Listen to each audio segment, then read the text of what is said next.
Do you own a home? Do you own a home with large acreage? Well, I would kind of, if I were you, consider these what I like to call prosumer type builds. So we got 3 brands here we're discussing. We happen to be a dealer on the Toro side, the bad boy side. Really think Gravely is a great product as well. So we're gonna try to speak unbiasedly on these 3 models here and help you make an educated decision on which mower is the right one for you. If you watch the channel, you know transmissions are of #1 importance and what makes a mower class a particular mower class. So why are these all in the same class? They have very similar size transmission. So over on this Toro side, this is a Toro Titan Max. They make a Toro Titan Max Havoc Edition, which we're showing you right now. It's kind of got the cool rims, the bling bling, the black. It's got lights on it as a standard. I'm gonna still use this because I don't have a traditional Toro Titan Max sitting in the lot, but the Toro Titan Max is going to be hovering a little above that $7,000 price point. But to come back to the transmissions, it sports a ZT 3100 transmission made by Hydro Gear. This Gravely also has that same transmission. It's got a ZT 3100 transmission, and that's why we're comparing both. Again, you're going to see you're going to have roll bars, kind of commercial type features on there. And then same thing, we got a roll bar over here. This has a ZT 3200 transmission, so very, very close. They also make a ZT Elite that's behind me that has a ZT 3100 transmission. It's probably gonna save you money. I know what I sell these for, right? Selling these 2 brands. Try to look into pricing on the Gravely side. I believe that all these mowers are kind of hovering between that $6,500 to low $7,000 price point. This is a 52-inch model. Obviously, that pricing is going to come up if you're a 60. I'm comparing a 54-inch over here and a 60 over there. So that deck size can vary, right? Probably of what we sell, 60 being the most popular option. Probably what me personally might recommend if you have large acreage. But there's those reasons, right, that you get a 52-inch or a 54-inch deck if you've got some areas that you really want to get between. But I would always suggest get the largest deck you possibly can unless there is a very specific reason, a tight area that you got to fit between. So let's talk about one category at a time and kind of jump comparing that from one mower to the other. Let's talk about accessibility first. Now the nice thing with Toro, when you get up to this Toro Titan Max version, is you're gaining a lot of accessibility. So and they're changing some of those things from year to year. And as we talk about each of these models, we're talking about brand new units compared to, we've got a 2019 model on the Gravely side, but I did look and I do think that the frame structure and all that looks very similar to what it is now in 2024 and 25. But back to the accessibility factor, you're going to want this access to get in and grab access to a spindle, a pulley, the belt, and you're going to grab that with Toro, that they give you this Toro Titan Max level. If we go over to the back of the machine, that's where I think you're going to suffer a little bit more on the Toro side when you talk about accessibility, because there's not a quick way to flip the seat up. Now the reality is there is no battery that is under there, and that's usually the case for most mowers, so it kind of hurts you as far as accessibility goes, but they do put the battery right out in the open, which I do really like. That's a positive for accessibility. But, you know, so what do you really need to access under there? But I will say a little bit tighter, probably more in this region over on the Toro side. Accessibility, you do have accessibility to changing the transmission fluid. You got one reservoir there that, to me, it makes it a little bit easier to get to that transmission fluid change, but nevertheless still a little bit tight. So let's kind of compare those 2 things to this Gravely that we have. Same sort of accessibility. You're going to see that's true in almost all cases on these, but you can get to the mower deck here by flipping this up.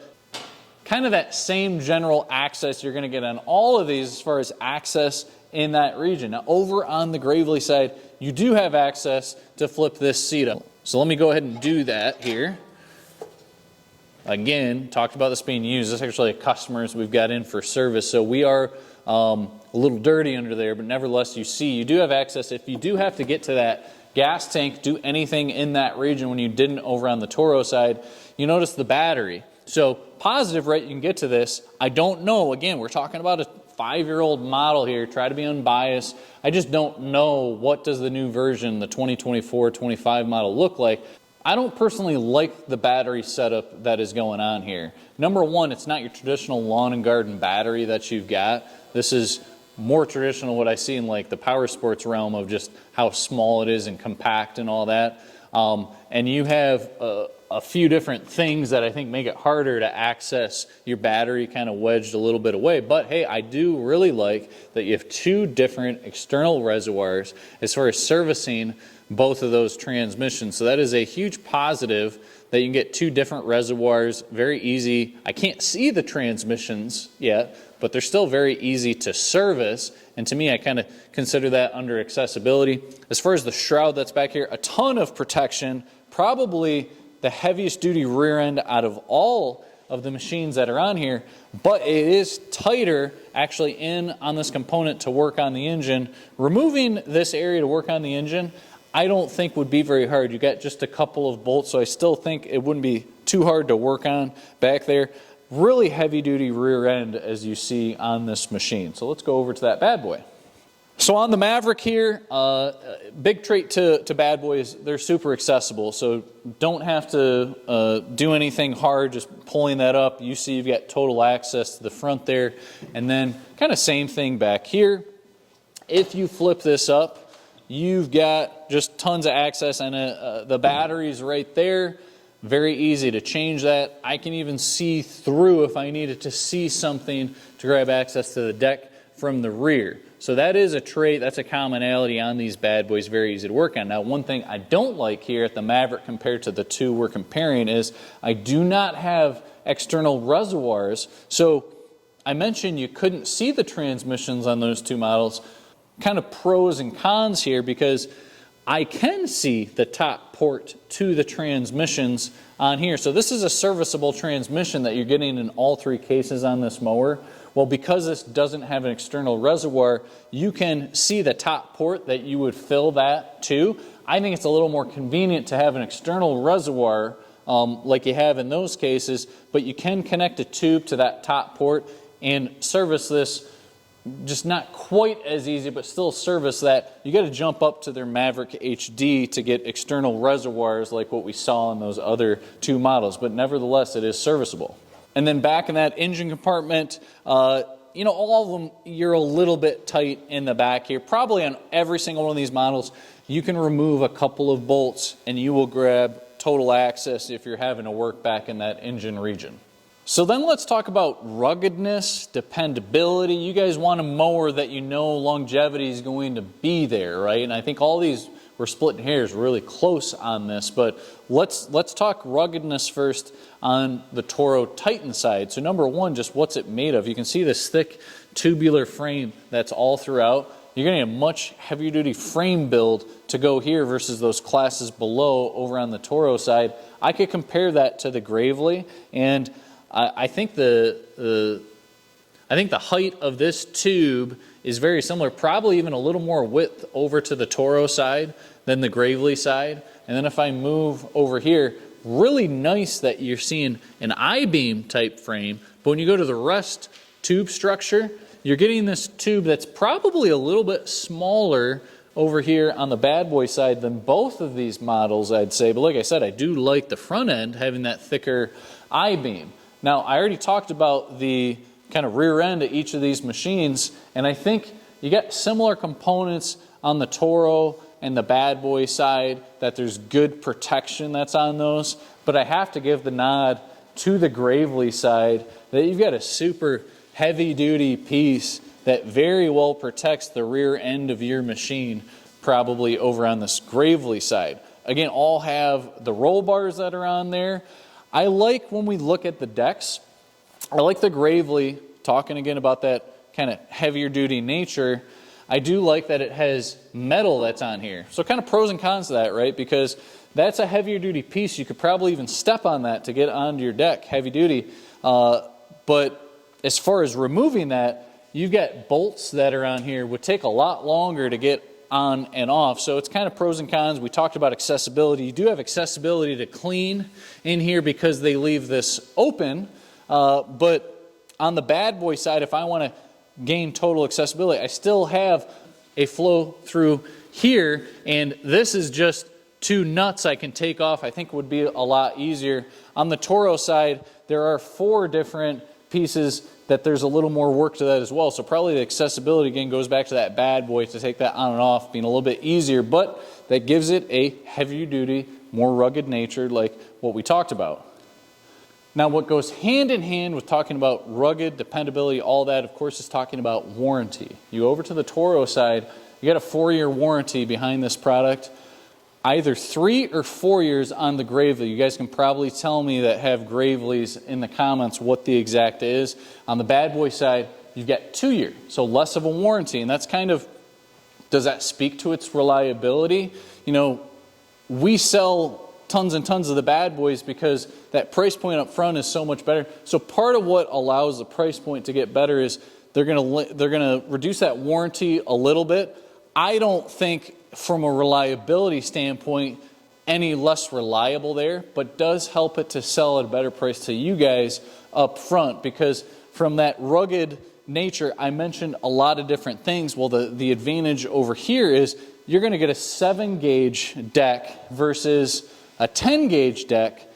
I did a lot of research, couldn't tell on this Pro Turn model. I think it's a 10-gauge deck. I think I would have seen in the literature more if it was a 7-gauge, they would have told me that. Again, tell me if I'm wrong, but I think this is a 10-gauge deck. So you get some slight advantages on the framing over on this side, but you got a big advantage on the deck being 7-gauge on the bad boy side. So you split hairs a lot when you talk about the rugged nature.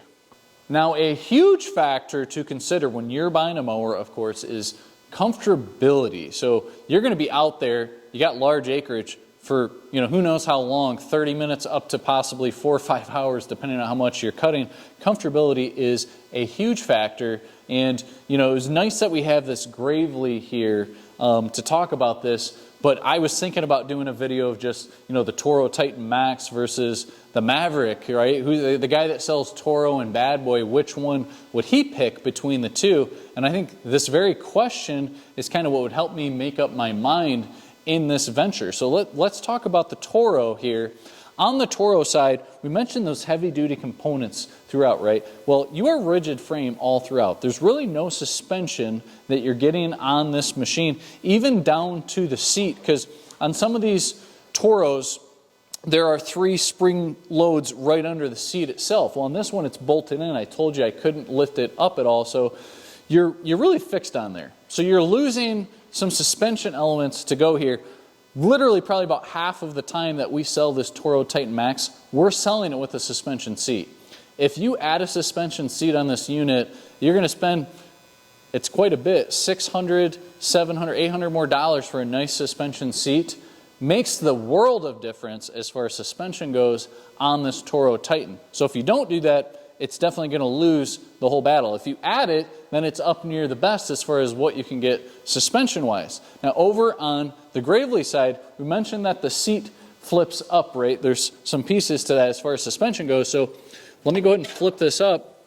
You do have some built-in suspension here. So it is sitting on these 2 springs, and you're getting some natural suspension on that seat. You can see the little bit of give. So it's definitely going to beat the Toro a little bit in that regard, but it's not much suspension, but it's something. And again, on the Gravely side, if you're to upgrade, if you're to spend that $600 to $800, get a very nice suspension seat, that goes an incredibly long ways. There's so many different mower brands that are out there, some that are rigid frame, some that have suspension elements, springs, whatever it may be.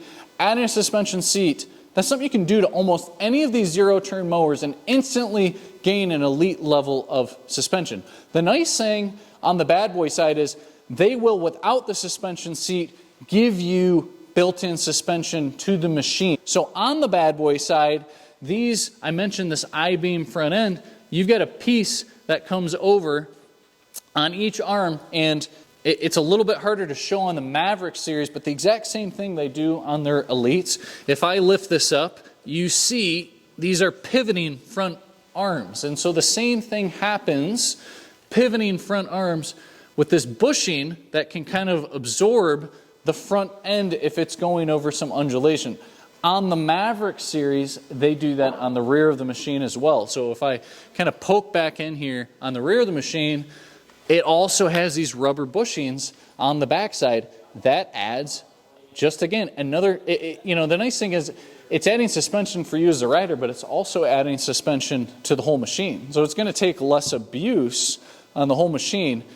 Same deal though, if I were to add a suspension seat onto this mower, it goes from good suspension with what I mentioned to elite level. So always consider that, whether you're buying one of these brands or something else, and that suspension seat is going to do just a ton for your comfort. So to round that point off for me, if I were to grab this without a suspension seat, and if I were to compare it to these two models with a suspension seat, my personal opinion, I probably would like the ride more on these two machines. That adds a ton, but that's a big price tag to absorb up front, right? $700, $800 for that. And you can also do that to this machine. It's going to ride in that same level, but something to keep in mind, because like I said, it's an option for you regardless of any of the zero turns that you may choose without a suspension seat. So lastly, we talked about a few categories. Let's talk about a fourth category. I guess we'll call it fit and finish. What exactly are you experiencing? What are those tiny details you're going to see between each of these machines? So we'll start like we have, you know, throughout the video. Let's start with that Toro fit and finish. I think Toro is really known for this, and I think it really shines in their Titan Max, the fit and finish.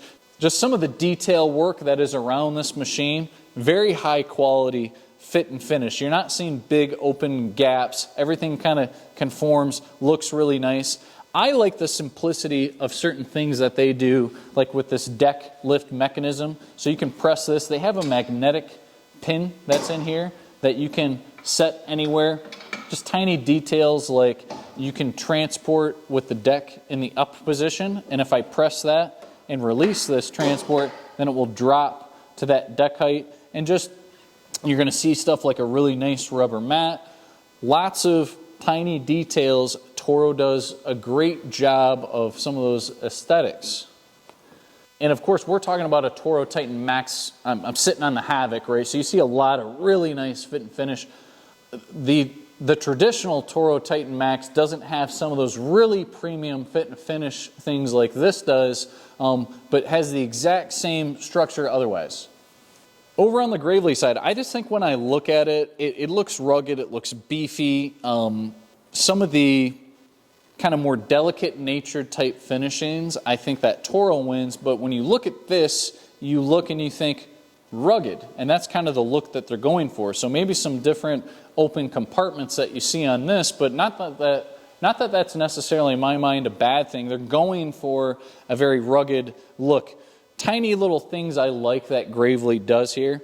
When you're trying to get on and off a trailer, if you're a landscaper or just homeowner, they give you the ability to flip this up and kind of set stuff like this in a pocket. The same sort of thing you can do when you put this piece up here is that you can lock this in an upright position. So just a tiny little thing when you're working or trying to go in some different areas that I think is just kind of a small little detail that I do like. Tiny little detail, but they give you a little step pad. There is something so you're not going to slip getting on and off the deck. Toro does that same general thing in a different way. And actually with Bad Boy, because we're just starting to see some of that product roll in. This is a 24 model for Bad Boy. Well, now Bad Boy in 2025 is actually giving you the same sort of thing that you're getting something to step on so you don't have that slippage. So probably across the board you're going to gain a little feature like that. And then I overlooked that on the Toro side, but you got a parking brake lever, kind of well out of the way, but still fairly accessible. I like the Toros probably most out of all three of these models, how the parking brake structure sits. This is super easy to flip up and down. There's a little more rigidity, I think, in how that Bad Boy does it, but they tuck that back a little further than what I would like when I move over to the Bad Boy side. They got a parking brake that's here, kind of tucked a little bit further back, and I think to release that, when I've got it all the way back, it's sometimes a little bit stiffer. This one's actually moving pretty easy, but I like probably position a little bit more on the Titan side. And then that characteristic when we move over here to that Bad Boy is, and just how they manufacture their product, there's a lot of straight line type things. When you get into those really, good fit and finish things I'm talking about on the Toro side, you're seeing a lot of more straight line action on the Bad Boy side. But I will say there's something to looking at a bad boy that it's a very nice looking mower, you know, down to the color, down to some of the stuff they do with these laser cutouts. They definitely just know how to style that machine, that it kind of gives that cool factor behind it, and tough. To me, this goes pure rugged tough. This screams cool, probably both of these, maybe a little bit more, but even that Titan Max, it seems like the cool factor is there between all of these machines. Before I go into any sort of wrap up on this, you know, I haven't talked about engines. I talked about transmissions at the start, right? Being ZT3100 and a ZT3200 transmission. Another thing that makes these models probably somewhat equivalent is they have very similar engines. So when you're looking at engines with different machines, you know, like transmissions, there's all these different levels, right? Well, with an engine, there's always a good, better, and a best. There's a residential, there's kind of a high-end residential, and you got full-on commercial. So when you look at the engines that are on these machines, usually the telltale sign to what level of engine you're looking at is kind of looking at the size of the air canister filter. So between all these models, if you look at the Bad Boy and the Toro, both those have these kind of larger protruding air filters that are on there. I think you can get a lot of different engine options. So as far as this Gravely goes, this is a Gravely engine. I don't know as much about the Gravely's. Does Gravely make that engine, or is that produced somewhere else with a Gravely label on it? I'm not 100% sure. I think it may just be a Gravely engine, but this air filter is probably smaller than what you're going to see there. I think it's a little bit higher grade than just something that's a little smaller engine with a very small air filter to it. I think there's a larger air filter that's in there, probably a little bit bigger on these other two models, but I think all of these different engines are in a very similar class, and so I don't think I'd make a decision, you know, on that. On the Toro Titan side, I know you can only get that Kohler engine option on that. That may change in the future. Again, on the Gravely side, I'm not sure. You may be able to get a bunch of different engine options. You can get Kohler, Kawasaki, Briggs in a similar air filter type style over on that side. So not something that's going to be vastly different between any of these three models. So if you're looking to make that decision, which one of these three mowers would you get, maybe after I've mentioned some of these features, you find yourself liking one of these decisions. So what I would tell you to do is go to that dealer, get on the mower, parking lot test it, so to speak, because I think it's going to tell you, a lot of people, I could have all these models, they'd sit and test drive, and they kind of naturally gravitate towards one or the other, because you really wouldn't go wrong, you know, going to one of these things, because I mentioned the engines, the transmissions, very similar. You got some advantages or disadvantages depending on which model you're looking at there besides that. So, of course, consider the dealer that you are working with and make sure it fits your body, you like the way that the mower feels, and make that decision based upon your dealer as well as the machine, because hopefully you're not in that very small case of having to deal with warranty type stuff or repairs down the road. All of these machines will probably last you a very long time, mostly trouble free, but that dealer is so important to how they're going to support you. We try to separate ourselves as a dealer here in Jackson, Michigan, to be able to support you. So definitely, if you're looking at one of these two models, obviously come see us. If you're looking at a Gravely, don't have it right now. Who knows in the future what's at stake there. But hope this gave you guys a lot of information. And for more information like this, definitely watch our channel and subscribe.